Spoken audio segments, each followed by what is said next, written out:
శ్రీమద్ భగవద్గీత మొదటి అధ్యాయము 45-46 శ్లోకములు మరియు వాటి తాత్పర్యములు.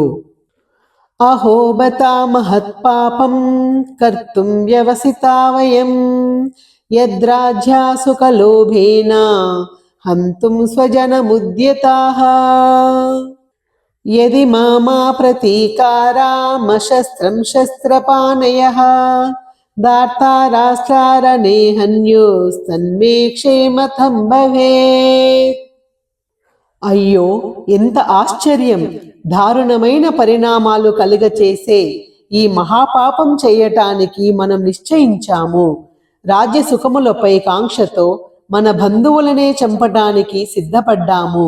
ఆయుధాలు చేతిలో ఉన్న ధృతరాష్ట్రుని పుత్రులు ఆయుధాలు లేకుండా ప్రతిఘటించకుండా ఉన్న నన్ను యుద్ధభూమిలో చంపివేసినా సరే అది దీనికంటే మేలే.